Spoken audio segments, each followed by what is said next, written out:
إن الحمد لله والصلاة والسلام على رسول الله وعلى آله وأصحابه أجمعين। বাংলাদেশ জামাত ইসলামী রংপুর মহানগরী এবং জেলা কর্তৃক আয়োজিত আজকের এই ঐতিহাসিক জনসভার সম্মানিত সভাপতি এই মাত্র মঞ্চে উপবিষ্ট হলেন আজকের জনসভার সংগ্রামী প্রধান অতিথি, বিশ্ব ইসলামী আন্দোলনের অন্যতম নেতা, বাংলাদেশ জামাত ইসলামীর সংগ্রামী আমির জনাব ডক্টর শফিকুর রহমান,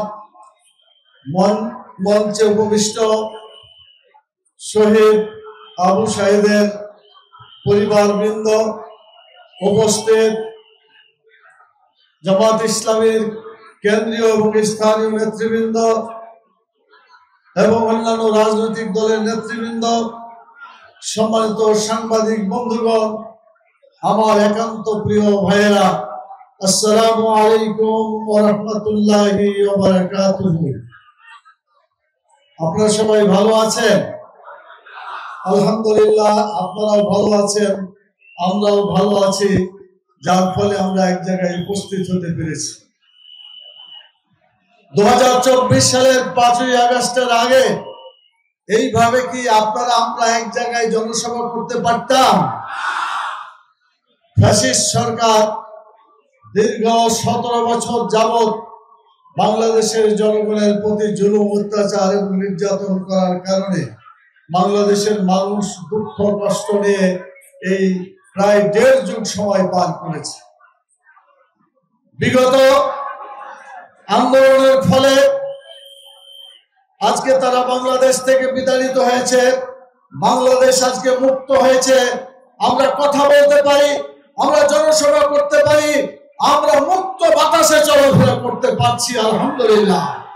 সংগ্রামী সাথী ও বন্ধুগণ, পাকিস্তান নামে একটি দেশ এই অঞ্চলে পূর্ব পাকিস্তান নামে পরিচিত ছিল, আপনাদের জানা আছে। ইসলামের নামে অর্জিত পাকিস্তানে মানুষ আশা করেছিল যে ইসলামের আইন চালু হবে, কিন্তু দুর্ভাগ্য 24 বছরের ইতিহাসে পাকিস্তান ইসলামের নামে স্বাধীনতা অর্জন করলেও ইসলামের আইন তারা চালু করে নাই, যার ফলে ইসলামের সাথে বিশ্বাসঘাতকতা করার কারণে 24 বছরের মাথায় দেশটি ভেঙে টুকরো হয়ে গিয়েছে। সংগ্রামী সাথী ও বন্ধুগণ, এর পরবর্তী পর্যায়ে যারা আন্দোলনের নেতৃত্ব দিয়েছিল বলে দাবি করে, তারা বলেছিল ভাতের অধিকার প্রতিষ্ঠা করবে, ভোটের অধিকার প্রতিষ্ঠা করবে। আমি জিজ্ঞেস করতে চাই, বিগত 1971 থেকে 2024 প্রায় 54 বছর ধরে তারা একের পর এক এসেছে এবং অনেকে গিয়েছে। এই দীর্ঘদিনের মধ্যে সত্যিকার মানুষ ভাতের অধিকার কি প্রতিষ্ঠিত হয়েছে? 10 টাকা কেজি চাউল খেতে দিতে চেয়েছিল, সেটা কি জনগণ পেয়েছিল? হয় নাই। আবার ভোটের কথা বলতে বড় লজ্জা লাগে।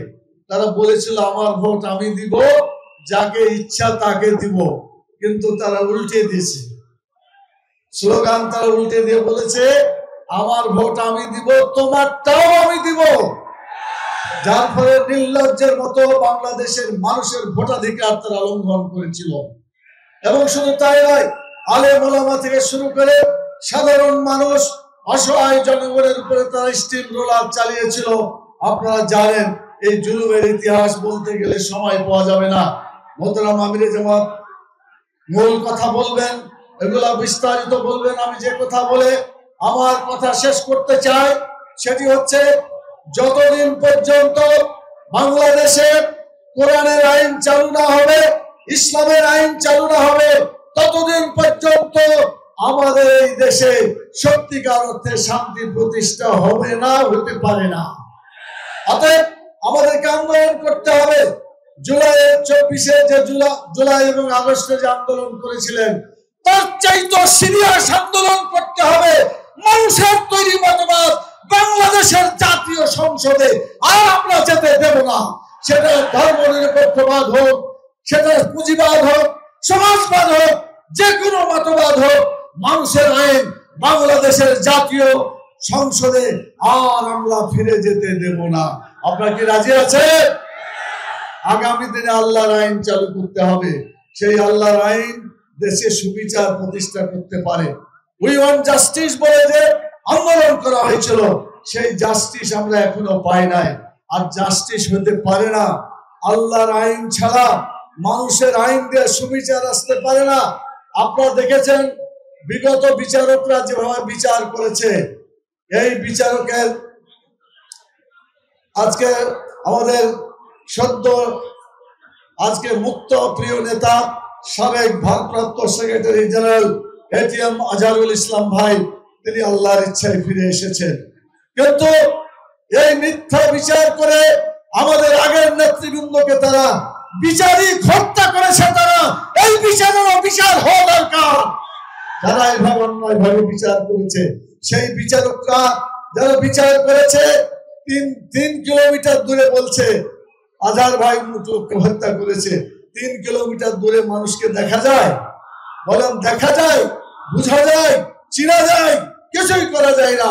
অথচ এই ধরনের মিথ্যাচার করে বিচারক রায় দিল, যারা সাক্ষী তারাও মিথ্যা সাক্ষী দিল। শেষ পর্যন্ত বিচারিক হত্যাকাণ্ড করে আমাদের নেতৃবৃন্দকে তারা হত্যা করেছে, অন্যায়ভাবে শহীদ করে দিয়েছে।